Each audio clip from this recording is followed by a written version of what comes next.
혹시 여성 질문자가 계시면 우대하고요. 안 계시면 저 뒤로 가겠습니다. 네, 안녕하세요. 저는 예전에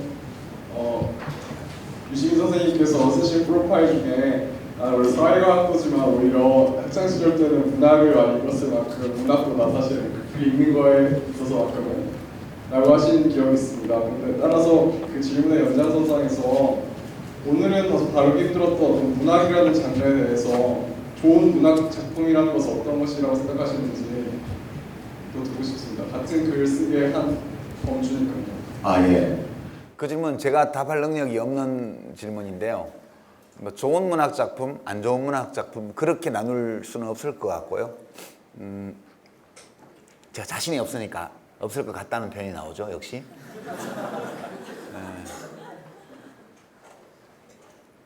저는 정직하게 우리 자신을 대면하는 문학 작품을 좋아해요. 정직하게 대면하는 거예요. 그러니까 제가 옛날에 구치소에 있으면서 편지로 문학평론을 쓴 적이 한 번 있어요. 이제 뭘 썼냐면 독후감인데 토지, 장길산, 영웅시대 이렇게 박경리 선생의 토지, 황석영 선생의 장길산, 그리고 이문열 선생의 영웅시대 이 세 권의 역사소설을 읽고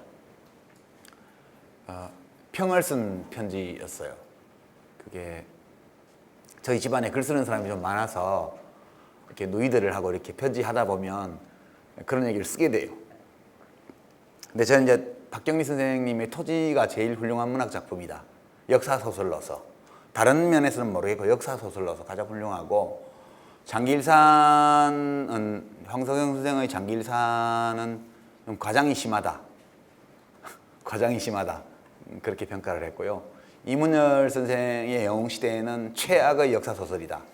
그렇게 평가를 했습니다. 왜 그랬냐 하면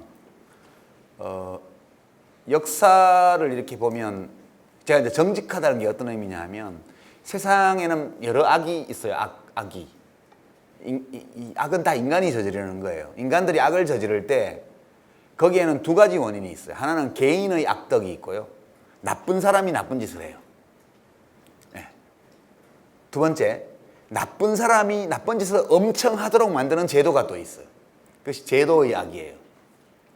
근데 이 둘이 늘 일치하지는 않아요. 그러니까 이게 서작 제도가 있는 데서도 지주 중에도 악덕 지주가 있고 착한 지주가 있어요. 지주의 땅을 빌려가지고 소작을 하는 농민들 중에서도 저열한 사람이 있고 훌륭한 사람이 있어요. 그게 우리 인간사회라고 저는 생각을 했어요. 토지를 보면 그 평사리의 소작농 중에도 정말 착한 사람 또는 인간적으로 훌륭한 미덕을 가진 사람이 있는가 하면 아주 형편없는 사람들도 있잖아요. 지주도 최 씨 부인처럼 후덕한 사람이 있는가 하면 그 뒤에 홍 씨와 조중구처럼 악덕 지주도 있잖아요. 다 그렇게 계급이 있는 사회에서 또는 나쁜 제도가 있는 그런 사회적 악덕과 개인적 선악이 착종되면서 악이 저질러지고 선이 행해지는 거라고 저는 생각해요. 근데 토지는 그걸 있는 그대로 엮어놨다고 저는 느꼈고요. 장길산은 보면요, 그 지배집 계급에 속한 자들은 인간적으로 다 나쁘게 묘사되어 있어요. 다.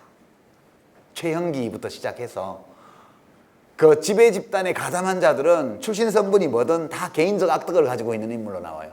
개인적으로 악한 인물들이에요. 반면 제인말 광대들을 보면 나쁜 놈이 없어요.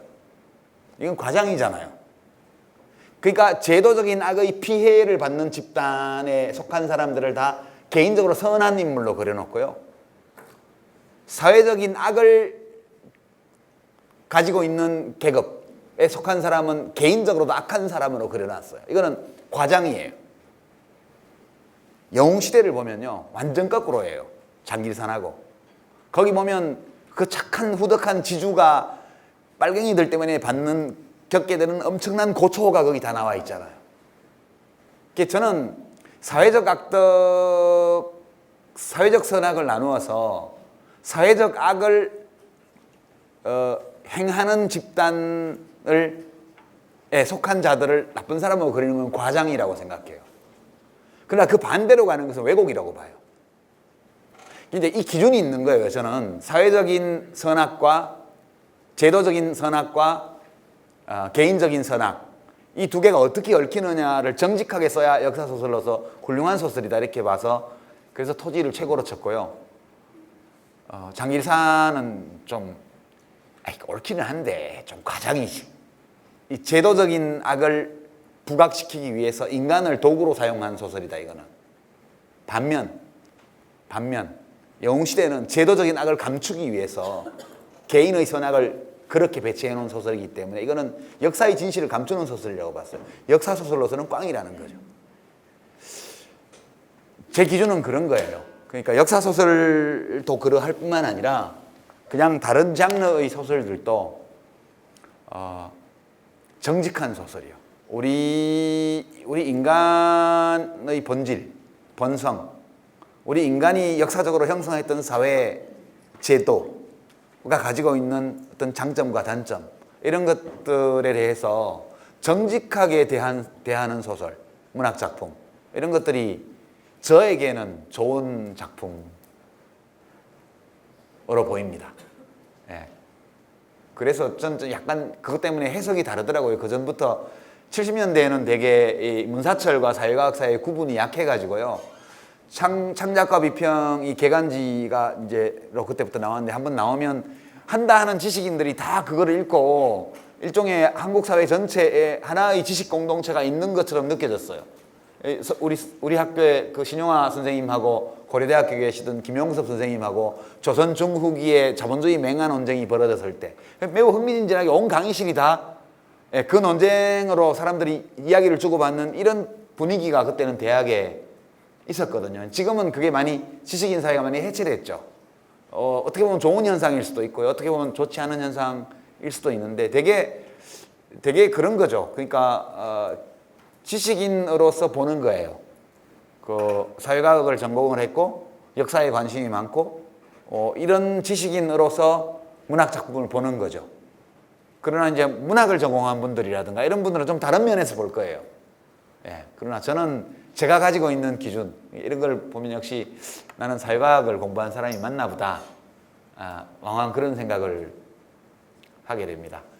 각자 다르게 얘기할 수 있지만 제 시각은 그렇다는 말씀을 드립니다. 좋아하긴 해요. 문학 작품 읽는 걸. 요즘은 스릴러에 빠져 있습니다. 네, 시간이 조금 더 있네요. 이제 여성 무대를 드디어 하고 저 뒤쪽으로 가겠습니다. 먼저 앞쪽에 여기. 여기.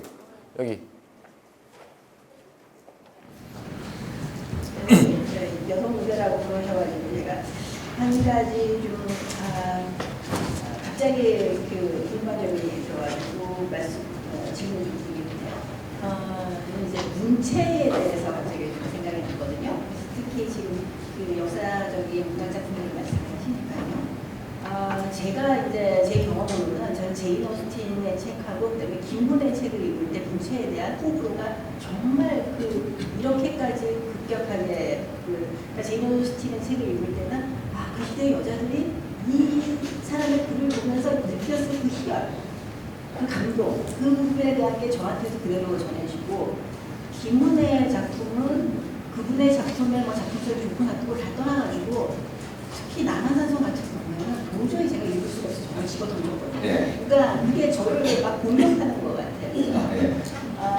그런데 저도 이제 선생님의 책을 여러 번 읽었는데 사실 자체에 대해서는 이 정도로까지 이렇게 임팩트가 오는 걸 알고는 않았었는데 그러면 이제 그 논리적 글쓰기와 인간적 프로에 있었는데 차이인지 아니면 이제 개인적인 그 특성이 있는 것인지 사실의 문체에 대해서는 어떻게 판단을 하시고 또 그런 좀 레코멘데이션 주고 싶으시면 어떤 분이 있는지 제인 오스틴의 소설은 저도 다 읽지는 않았지만 본 소설들은 번역도 잘 됐던 것 같고요. 이제 너무 좋죠. 제인 오스틴 글 자체가 굉장히 좋죠.